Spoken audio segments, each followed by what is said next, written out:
میں تم میں سے ہی ایک آدمی ہوں، آپ میں سے ہی ایک آدمی ہوں، میرے سر پر کوئی پر نہیں لگے ہیں اور نہ ہی میں آسمان سے اترا ہوا نہ زمین سے نکلا ہوا، لیکن جس طرف جائے لوگ اپنی آنکھیں پلکیں بچھاتے ہیں، عزتوں کی مالائیں ہزاروں کے بھیڑ میں آج جہاں جاتے ہیں، کبھی کبھار اپنے گریبان میں جھانک کر کے دیکھتا ہوں کون سی ایسی خصوصیت آ گئی جو لوگ دیکھنا چاہتے ہیں۔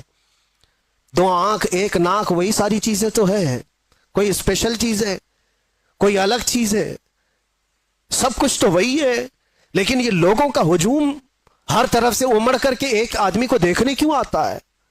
میرے عزیزوں، یہ بات سمجھنے میں آپ کو بھی اندازہ ہو جائے گا، یہ بات صرف انسان اور ایک آدمی کی نہیں ہوتی، محبتیں دلوں میں ڈالنا یہ انسان کے کمال کا کام نہیں ہے، یہ اللہ رب العزت کے فضل سے ہوتا ہے۔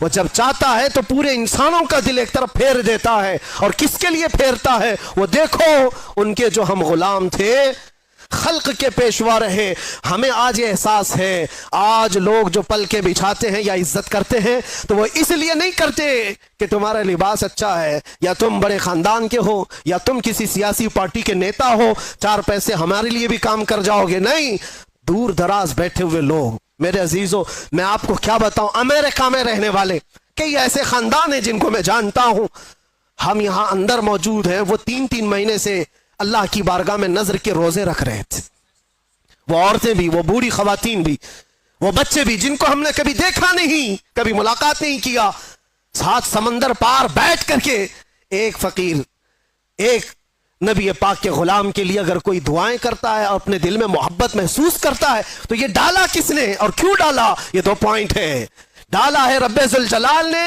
اور کیوں ڈالا؟ صرف اس لیے جب تک بکے نہ تھے تو کوئی پوچھتا نہ تھا، یا رسول اللہ تم نے خرید کر ہمیں انمول کر دیا۔ بات صرف اتنی ہے، ان کی بات کرو، ہر دل پہ ان کی بات کرو۔ حضور پاک صلی اللہ تعالی علیہ وسلم کی بات، آج میں ایک بات یہ بھی بتاؤں، عجیب بات ہے کہ میں آپ کو ایک تفریح قلب کے لیے بتا رہا ہوں، اکثر ایسا میرے ساتھ ہوتا رہتا ہے۔ میں ٹیکسی میں بیٹھا ہوا تھا، مکہ مکرمہ کی بات ہے، باہر کہیں جا رہے تھے، جو بیٹھا ہوا آدمی تھا، میں تو نارمل لباس میں، اکثر سادے لباس میں، تو انہوں نے پوچھا چلاتے چلاتے، کہا کہ بھائی صاحب آپ کی شکل مفتی سلمان اظہری سے ملتی جلتی ہے۔ میں نے کہا کون ہے وہ؟ انہوں نے کہا نہیں جانتے ہو آپ کہاں سے ہو؟ ہندوستان سے ہو؟ نہیں جانتے ہو آپ؟ میں نے کہا نہیں، بتاؤ تو کون ہے؟ پھر وہ بتانے لگا، ایسے ہیں ویسے ہیں، بڑے ہیں، عالم ہیں، وہ ہے، تعریف۔ میں نے کہا بھائی وہ تو بھڑکاؤ مولانا تو نہیں آپ بول رہے ہو، ان کی بات کر رہے ہو؟ وہ غصے میں آ گیا، تل ملایا، کہا توبہ کرو نہیں تو ٹیکسی سے اتر جاؤ۔ میں نے کہا بات کیا ہے؟ کہا کہ کیوں ایک عالم کی تم توہین کرتے ہو، آپ کیوں ایسا بولتے ہو ان کو؟ میں نے کہا وہی نا جو جیل گئے تھے ابھی۔ انہوں نے کہا ہاں گئے تو تھے۔ تو کہا پھر اسی لیے میں ڈرتا ہوں ایسے مولانا لوگوں سے۔ میں نے کہا میں ڈرتا ہوں ایسے لوگوں سے۔ تو بیچارہ ٹیکسی سائیڈ میں لگا دیا اور کہا تم اتر جاؤ بھائی، میں ایسے آدمی کو نہیں بٹھاتا، میں نہیں بٹھاتا، آپ ادھر جاؤ، آپ توہین کرتے ہو علماء کی۔ میں نے کہا چلو معاف کرو، یہ ٹاپک چھوڑ دو، دوسری بات کرو۔ پھر وہ یوٹیوب کھول کر کے دکھانے لگے، یہ دیکھو، یہ سنو، حق بات کہا ہے، ظالموں نے پکڑا ہے، فلاں فلاں ساری چیزیں بیان، خاموشی سے سنتے رہے۔